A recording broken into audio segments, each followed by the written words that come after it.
So this is a great turnout today. I feel really happy to present to you this is a really relatively new project for me. It's titled Racial and Ethnic Disparities in Alcohol and the Outcomes of Alcohol Consumption in the Roles of Poverty and Psychosocial Stress.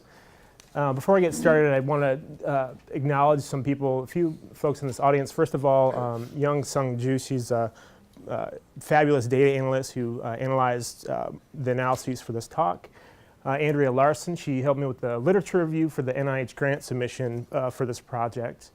And also Maurice Gaddis, he's a professor in the School of Social Work, and he has sat down with me as a health disparities researcher expert to bounce off some ideas. So thank you to all of you. Also thank you to IRP for awarding the seed grant for this project, and in particular the reviewers who took the time to review my proposal and provide excellent comments.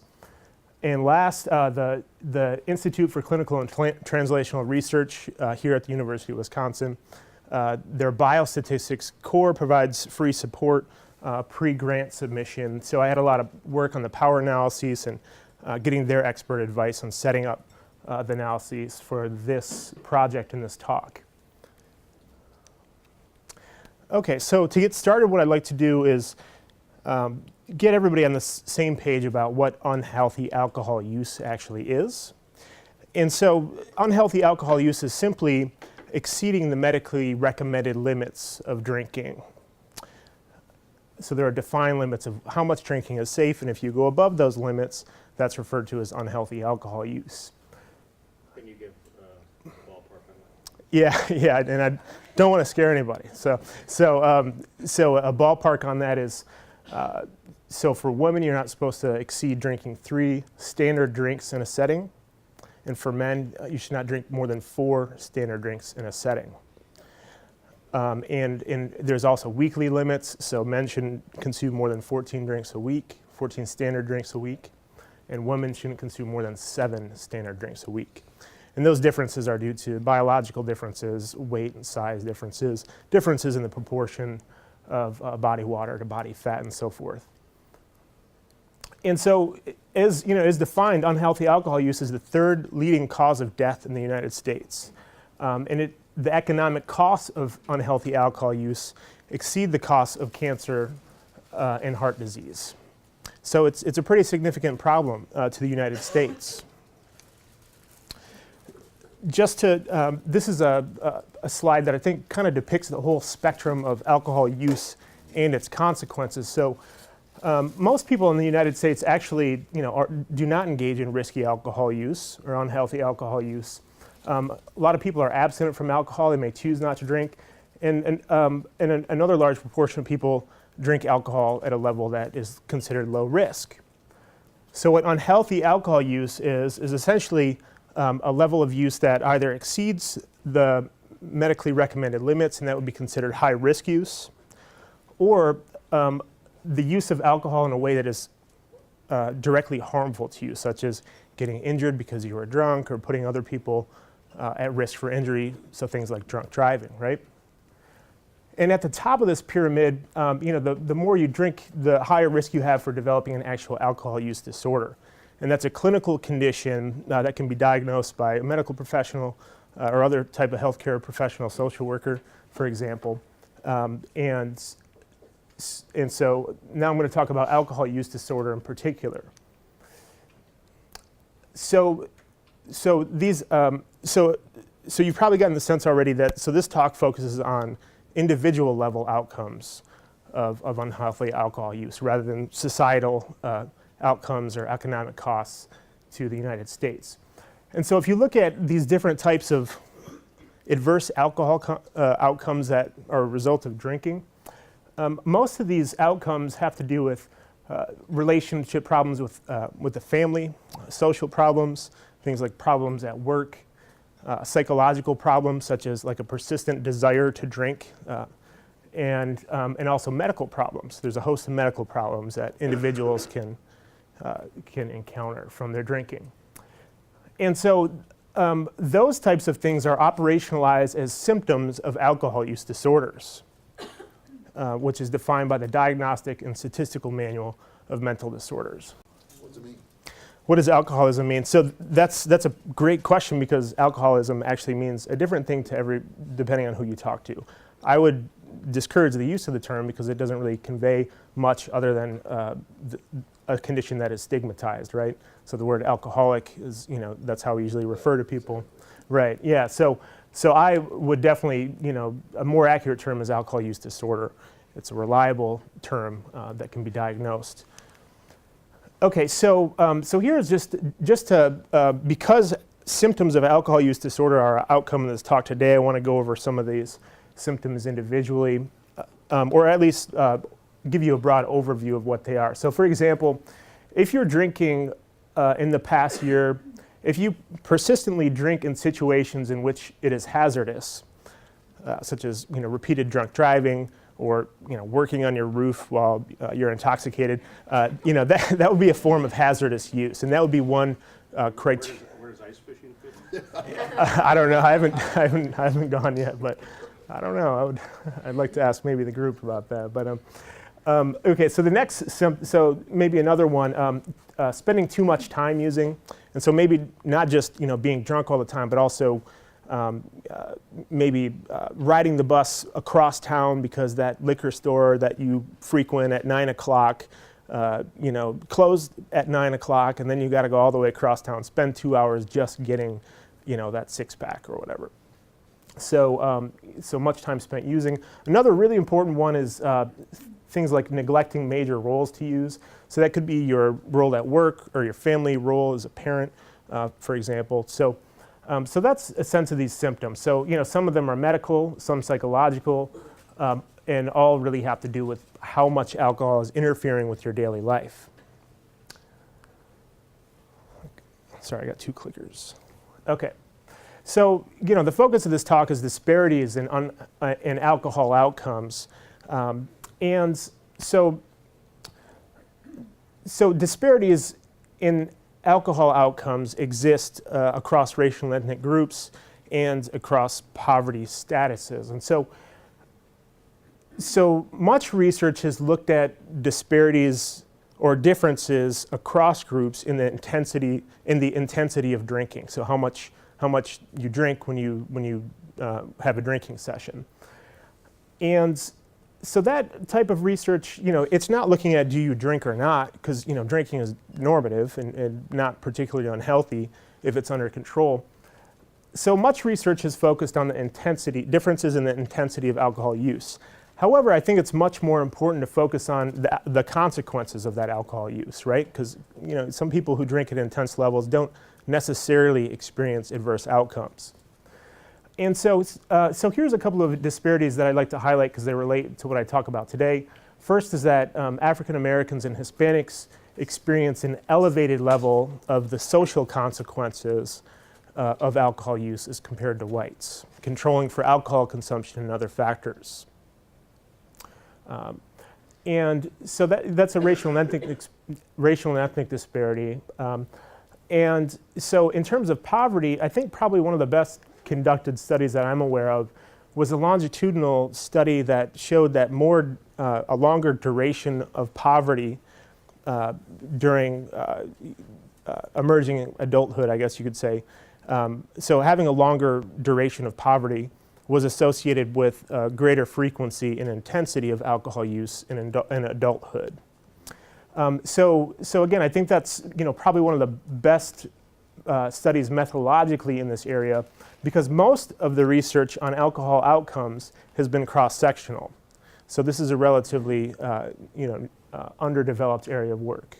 So why not focus on abstinence? Well, yeah, so if you are abstinent from drinking, you're not going to be at risk for alcohol outcomes, right? Obviously. However, so some have talked about, there are positive functions of alcohol, whether it's, social support and interaction. So, I don't disagree, but at the right. end, we're going to ask questions about how to ameliorate Yeah. disadvantage, and I Right. don't think that should be off the table. The fact there's a benefit doesn't say necessarily the cost doesn't outweigh it. The idea is the cost can exceed the benefits, so you would think, all else equal, which probably it isn't, that people who would suffer worse consequences should be less likely to drink, not more likely to drink. So it could be something irrational or something else is happening here. I mean, that's the way economists might think about it. Right. So one of the reasons that, All right. right. So one of the reasons why I avoid that comparison of abstinence versus not is that there are really cultural differences in whether alcohol is accepted is one thing. Also, if you look across racial and ethnic groups, majority groups, so whites are more likely to engage in drinking at all as compared to blacks and Hispanics, right? But the outcomes when African Americans and Hispanics drink tend to be worse. So that's that's at least what I'm focusing on today. But yeah, thanks for the comments. Those are definitely good to consider in this line of work. So, okay, so really what I'm thinking about is what are the source of these disparities? And so, high-level policymakers in the United States and in the World Health Organization recognize that social determinants of health are likely a cause of racial and ethnic disparities and differences in alcohol outcomes. And so social determinants of health, long story short, essentially describes the social conditions in which people live that affect access to resources such as money, power, healthcare resources, quality healthcare resources. So what I'm focusing on today is social determinants in part. And so one other theory that I particularly like to consider in my work is psychosocial stress theory, which is essentially informed by a body of research that shows that specific psychosocial stressors tend to lead to worse alcohol outcomes among certain racial and ethnic minority groups. And so in terms of psychosocial stress theory, it summarizes bodies of research that show that there are different levels of exposure to stress across racial and ethnic groups. So, so poverty is an obvious example. And it also focuses on unique stressors that are experienced by racial and ethnic minority groups. So one is structural inequality, and essentially that is similar to the social determinants of health summary in terms of there being unequal access to resources and healthcare system policies, for example, that make it more difficult for racial and ethnic minorities to access quality care.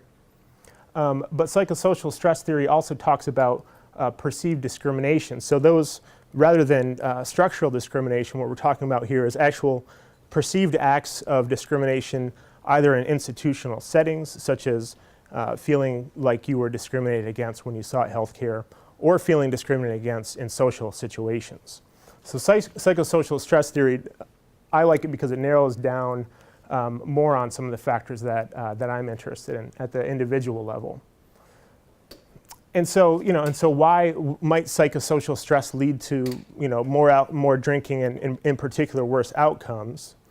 So the attention reduction hypothesis says that in response to stressors, alcohol is often used as a means to cope. And so using alcohol specifically to cope, in contrast to using alcohol to celebrate, is associated with developing worse alcohol outcomes. So there is a difference there.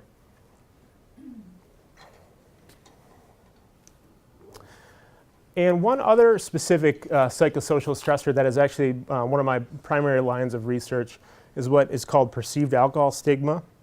We've probably all heard of what stigma is. It encompasses negative attitudes towards people with unfavorable conditions. And what perceived alcohol stigma is how much one expects that people with alcohol problems will encounter discrimination and devaluation. So it's what you think most other people in society thinks. So are most other people in society going to discriminate against somebody with alcohol problems? And in an article in 2010 showed differences in levels of perceived alcohol stigma across race and ethnicity. So as compared to whites and Native Americans, blacks, Asians, and Hispanics have significantly higher levels of perceived alcohol stigma. So there's more concern that people with alcohol problems will be discriminated against. Right, sure. Yeah, so actually the measure of perceived alcohol stigma taps into both of those things. So, whether one expects that people with alcohol problems will experience discrimination in... Does it matter for your analysis what the type of discrimination is? No, it's essentially for this analysis, there's 12 different items. I have a slide on specifically how this measure is operationalized.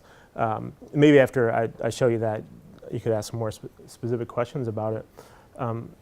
Okay, so differences in levels of perceived alcohol stigma across race and ethnicity exist. Okay, so one additional theory, and I promise I think this is the last theory that I'll share with you, is the theory of cumulative stress. And so essentially what this recognizes that psychosocial stressors and stressors in general, they do not exist in isolation. And in fact, if you're a member of a group that is disadvantaged, you may be more likely to experience psychosocial stressors. So psychosocial stressors have the potential to be multiplicative in nature rather than additive. And some of the thinking there has to do with the fact that if you are essentially taxed by one stressor, when you experience an additional stressor, you may have reduced coping resources and may, in the context of alcohol, you may turn to alcohol as a means to cope. And so the hypothesis is that cumulative stress could exacerbate the adverse effects of alcohol consumption, potentially because alcohol is being used as a means to cope. Okay, so all of these theories and bodies of work that I've talked about are summarized here in this working model that I'm using to inform this project in particular. And so essentially, the psychosocial stress and experiencing adversity obviously has the potential to increase alcohol consumption. And there's also the potential for different types, per cumulative stress, there's also the potential for different types of stressors to interact. And particularly, if somebody in poverty is also experiencing discrimination or is intensely concerned about stigma, their outcomes may be worse if they, for example, were not intensely concerned about stigma. And so, the combination of factors of cumulative stress, alcohol consumption, and being a member of a group that experiences systematic inequities could lead to increased alcohol-related problems. So that's a broad working model, which leads me to the aims of this particular study. So the first aim, I mentioned there's the lack of longitudinal research in this area. The first aim is to estimate the unique and combined influences of poverty and race ethnicity when predicting alcohol use disorder symptoms over time, over a 3-year follow-up period. So the first hypothesis is that among current drinkers, racial and ethnic minorities and those living in poverty will have an elevated level of alcohol use disorder symptoms as compared to whites and those not in poverty. And the second hypothesis is that among current drinkers, race and ethnicity will moderate the relationship between poverty status and AUD symptom and alcohol use disorder symptoms. So again, looking at cumulative stress. So the second aim is to estimate the association between cumulative stressors, specific psychosocial stressors, and alcohol use disorder symptoms. And the stressors that I looked at were perceived alcohol stigma and perceived racial and ethnic discrimination. And the hypothesis is that among current drinkers, interactions between psychosocial stressors will be associated with an elevated level of alcohol use disorder symptoms within racial and ethnic minority groups and those living in poverty. Okay, so to conduct this study, I conducted a secondary data analysis of the National Epidemiologic Survey on Alcohol and Related Conditions, which is a large population representative survey that was mostly funded by the National Institute on Alcohol Abuse and Alcoholism and collected by census workers. So it's a household survey, and it is not representative of people living in institutionalized settings. So it's just people in the general population who are not institutionalized. The first wave of the survey was in 2001 and 2002, and there was a 3-year follow-up, so pretty decent response rates. And what's nice about this study and with regard to investigating disparities is that they oversampled blacks, Hispanics, and also persons of younger age. And for the analysis, the analytic sample is I included people who were drinkers. So the aim 1 is a longitudinal analysis. So I wanted to see, I wanted to investigate alcohol outcomes among people who drank at both interviews. Whereas aim 2 had to be a cross-sectional analysis, and I'll tell you why in a moment. Okay. So the dependent variable in both the aims is the number of alcohol use disorder symptoms experienced over the period of interest. So this is a count variable. In the longitudinal analysis, I looked at the 3-year follow-up period. And in the cross-sectional analysis, just to have a similar measurement period between the predictors and the outcome, I used past year alcohol use disorder symptoms as the outcome.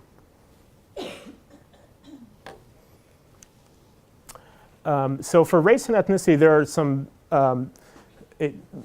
available in the data were 5 racial and ethnic groups. And I want to point out the algorithm for calculating racial and ethnic groups used by the census, because there are some limitations that you should be aware of as you hear this. So essentially, Hispanic or Latino ethnicity was assessed separately from race. However, people who endorsed Hispanic or Latino ethnicity as well as another race were categorized as Hispanic or Latino. And then a hierarchical classification was used. So if somebody endorsed or somebody self-reported that they were black and white, they were categorized as black. So there was a hierarchical classification in this order. And for poverty status, we just used the 2001 poverty threshold established by the census. So here's a measure of perceived discrimination. So essentially what this measure is getting at is how often somebody thought that they experienced discrimination in a number of settings because of their race and ethnicity.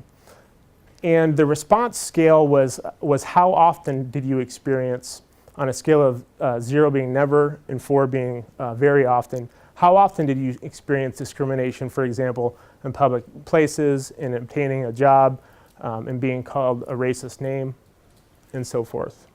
So that's the measure of perceived racial and ethnic discrimination. So here's the measure of perceived alcohol stigma. It's a 12-item scale, and again, it assesses how you feel most other people think about people with alcohol problems. So, so the first item is most people would willingly accept a former alcoholic as a close friend. Do you disagree with that, or do you agree with that? Most other people believe that a former alcoholic is just as trustworthy as an average person. And there was also several items about whether you thought somebody would be, if their job application would be passed over in favor of somebody who was an alcoholic, former alcoholic, and so on. So the covariates in the analysis, I controlled for socio-demographic variables, including age, gender, race, marital status, education, also health insurance status, because that can influence health. And also the quantity and frequency of alcohol consumption, which was measured using a validated scale, which is the Audit Use Disorders Identification Test. So it gets at the quantity and frequency of alcohol consumption and creates a continuous score. I also assessed psychiatric disorders from the interview, and this included variables for lifetime drug use disorder and mood and anxiety disorders. So things like depression and anxiety. It's a computer-assisted personal interview, but yeah, it's definitely assessed over the phone in some studies. So essentially you ask people, so for example, tolerance is a symptom, and you ask people how old were you the first time you drank a drink of alcohol? When you first started drinking, how much alcohol could you drink before you started feeling the effects of it?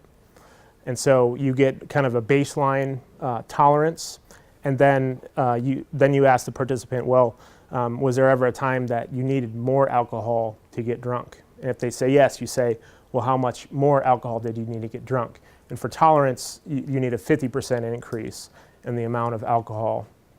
So just by asking a series of questions. Well, so there's a lot of psychometric analysis, and I mean, so this is, that's really what the DSM focuses on, is psychometric analysis of these symptoms. And what has been determined is that a count of these symptoms is a good indicator of severity. If you have 2 symptoms, if you experience 2 symptoms, you're a lot less severe than somebody experiencing 5 symptoms. So for example, the new version of the DSM-5 actually has different cut points for how severe you are based on the number of symptoms. So if you have 2 or more symptoms, it's mild. If you have, I guess it's something like 4 to 5, it's moderate, and 6 or more, it's severe. Yeah, there has been item response theory analysis of which symptoms are more severe than others, and there are a couple. So in terms of the linear, you might be able to. I mean, you can question whether that linear scale is completely ordinal versus continuous in nature. Oh yeah, for sure. I mean, you could definitely look at particular symptoms, and that is done. Some people separate some of these symptoms into social consequences versus health consequences versus. So there are other ways to do it. This, I think, is probably the most robust in most widely accepted way. So I'd be happy to share that research. Sure. Okay. Thank you for your comments, though. These are excellent things to think about. Yeah, for sure. Yeah, it's probably a new area. Yeah, sure. So I guess one way to think about that is that you can ask people all of these symptoms, and people can say, yeah, I drink despite having cirrhosis of the liver. And then you can ask them, do you think you have alcohol problems? And a lot of people say no. So I think that that you can ask people whether they experience these symptoms without denial, because they're so behaviorally focused. But that's definitely a limitation of asking people through self-report about their symptoms. That's definitely true. Okay, so the analysis. So essentially for AIM-1, we're looking at for the first hypothesis of AIM-1, we're just looking at over time what is the relationship between race, ethnicity, and alcohol use disorder symptoms at the follow-up interview, and poverty and alcohol use disorder symptoms at the follow-up interview. So we're looking at poverty at wave 1 and alcohol use disorder symptoms at wave 2, controlling for prior alcohol use disorder symptoms in the list of covariates. Hypothesis 2 was concerned about the interaction between race, and race, ethnicity, and poverty at wave 1. And that star represents statistical interaction, and whether the interaction predicts AUD symptoms at wave 2, alcohol use disorder symptoms at wave 2. In terms of the analysis, I used as a count variable, count of symptoms. I used negative binomial regression, which calculates incident rate ratios. If you haven't used these before, it's really easy to think about. You can think about them being very similar to an odds ratio. Incidence rate ratios reflect the difference in the number of expected alcohol use disorder symptoms per unit increase in the predictor. So it's very similar to an odds ratio. For sensitivity analysis, there was obviously people who dropped out across the interviews, so we tried multiple imputation with chain equations, and also a zero inflated negative binomial regression, because the count variable can have a large proportion of people with zeros. So here are the results for AIM-1, just the descriptive statistics first. And what I like to point out is specifically that on average, the sample had an audit C-score of 3.4, which is just below at-risk drinking. What wave 1 alcohol use disorder symptoms, that was the covariate. So over people's lifetime, they had experienced an average of 2 alcohol use disorder symptoms. In the follow-up period, they had experienced an average of 1 alcohol use disorder symptoms over that 3-year follow-up. And so here are the results of the first hypothesis. Just looking at the main effect relationship between race, ethnicity, and alcohol use disorder symptoms at follow-up, and poverty and alcohol use disorder symptoms at follow-up. And African Americans were more likely, or that they had a higher number of alcohol use disorder symptoms than whites. And people living below the poverty threshold had a higher number of alcohol use disorder symptoms than people living above the poverty threshold. A common method in disparities research is to use predictive margins or recycled predictions as a way to look at disparities. And so even though the poverty estimate was statistically significant in the regression analysis, the confidence intervals overlapped, and the marginal effect of poverty approached statistical significance but was not statistically significant. Yep. So here's the predictive margins for race and ethnicities, and you can see that African Americans had a higher number of alcohol use disorder symptoms at follow-up than whites and Hispanics, controlling for covariates.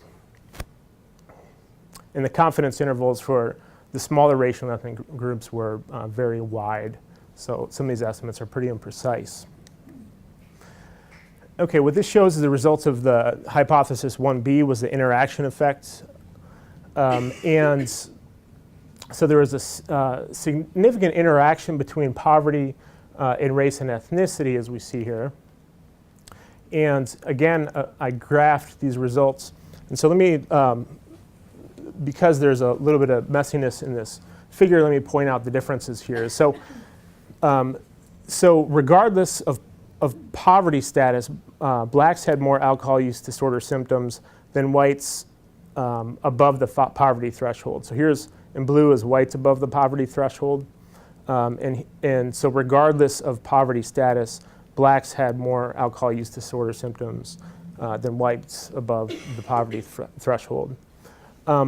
Interestingly and unexpectedly, Native Americans below the poverty threshold had fewer alcohol use disorder symptoms than whites below the poverty threshold.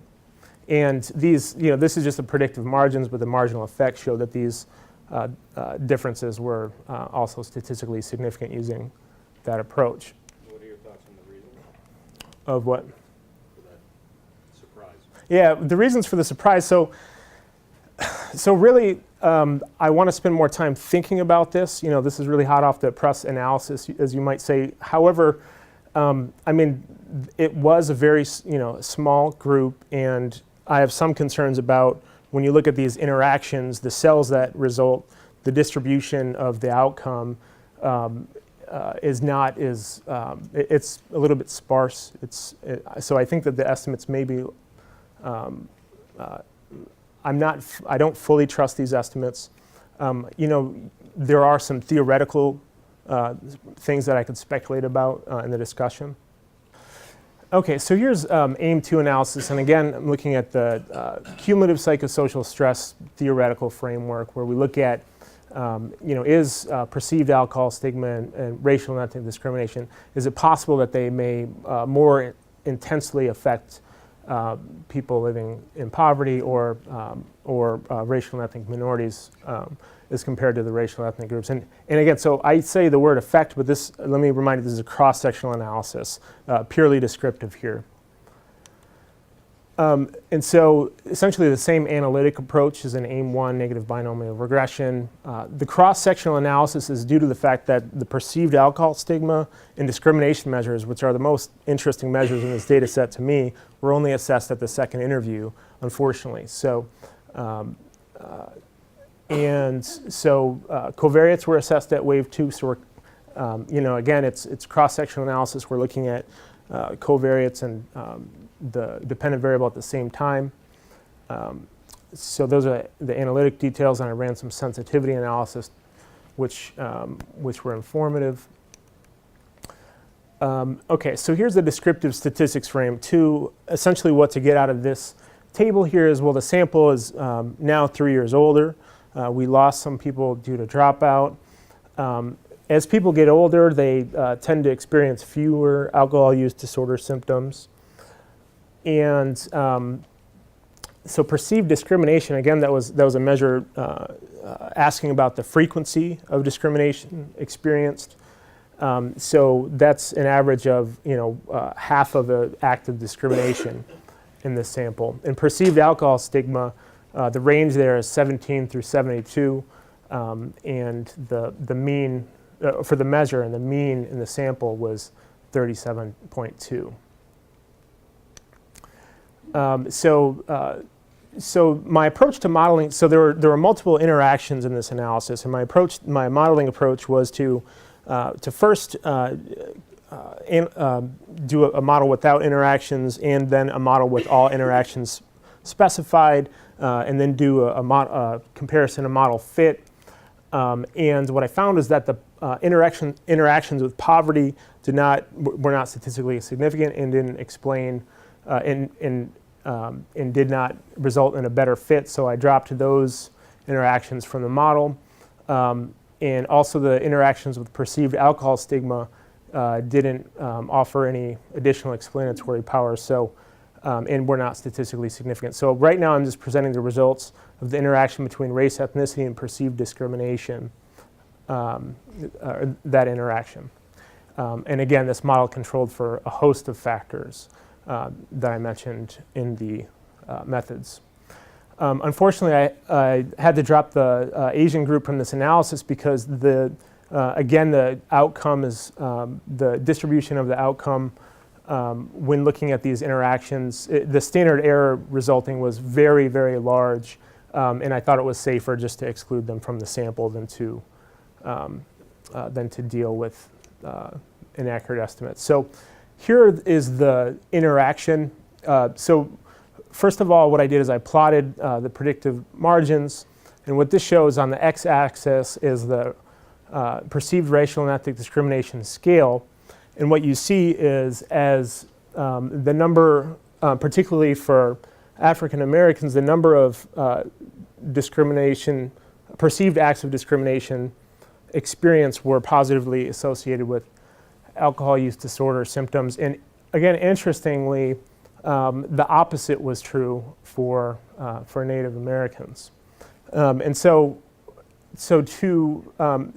So I calculated the marginal effects for these estimates. And what you see here is that with whites as the reference group, the association between perceived discrimination and alcohol use disorder symptoms was indeed stronger and more positive for blacks, but the opposite was true for Native Americans. So again, an unexpected finding there for the Native group.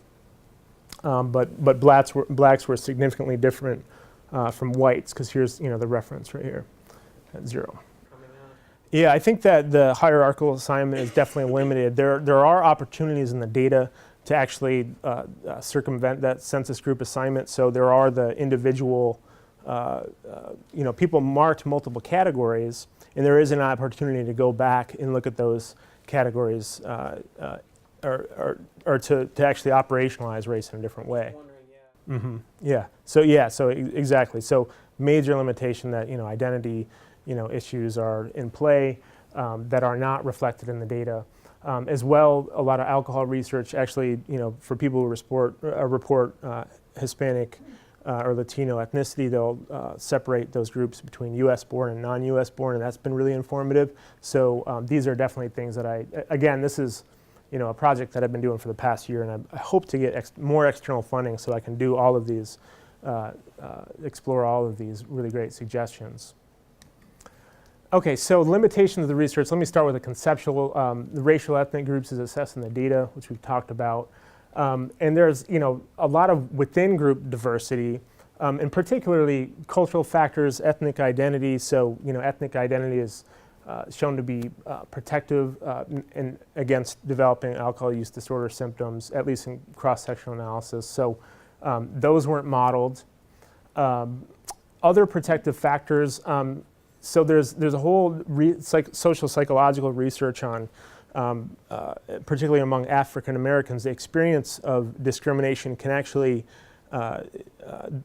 increase coping for when you experience future discriminatory action. So that also wasn't considered in this analysis. So in other words, a rejection of the discrimination that's faced. And there's also similar protective factors investigated in stigma research that were not available in the data. Methodological limitations, again, so this is not, I'm not interpreting these results as results as causal. It's definitely a descriptive study. And there are many threats to causal inference. So omitted variable bias, there may be another variable influencing both discrimination, perceived stigma, and alcohol use disorder symptoms. The AIM-1 analysis doesn't, I'm using wave 1 variables to predict what happened at wave 2, and those analyses don't consider what changed between then. So maybe people in the sample had a job loss and then were in poverty at wave 2, and that wasn't considered. AIM-2 is cross-sectional, lacks temporal ordering, and so there's definitely a possibility that the experience of alcohol-related symptoms could influence perceptions of particularly alcohol-related stigma. So if you're experiencing more symptoms, you may have more interactions with people that are discriminatory and leads you to report increased perceived discrimination. So unfortunately, with this measure is only available at wave 2, the results are definitely limited. And then also the smaller group sizes for Native Americans and Asians in the sample, resulting in imprecise estimates. I have considered for AIM-2, well, obviously, I can't do anything about, the variables only being assessed at the second wave. One, and I mentioned this, this is not the only, potential solution, and this is definitely what I'm interested in hearing feedback on, is that, so in disparities research, there has been increased use of propensity score methods in creating disparity estimates, because a lot of the research, or a lot of the data collected is cross-sectional, and so perhaps that could be helpful. Did you have any other ideas? Okay, so, yeah, thanks for the laugh. So, okay, so discussion of the implications. This finding from AIM-1 about the racial and ethnic differences and symptoms over the time, I think, in the context of limitations, I think it does suggest that we need to focus more on the sources of these disparities for African Americans and differences in AUDs in experiencing alcohol use disorder symptoms. And I think that, given the results here, we need to look more at poverty, which may be an important factor to contributing to the experience of alcohol use disorder symptoms. And the psychosocial stress framework, which really harnesses my interest in stigma and discrimination, I would really love to end up with data that are really appropriate for answering those questions, and I think a longitudinal sample would be ideal. And so, these very large surveys, that are available, that are nationally representative, they often oversample specific racial and ethnic minority groups. So in this survey, it was Hispanics and Blacks, and I think that more oversampling of other racial and ethnic groups is needed. In terms of future analysis, so for that second aim, I want to do more work on evaluating the measurement invariance of perceived discrimination and perceived stigma across racial and ethnic groups. Perhaps those variables mean completely different things because they are largely cultural in nature. And so in terms of the NIH grant that I submitted, the whole third aim was to apply this framework to investigate treatment utilization disparities. So some of my prior research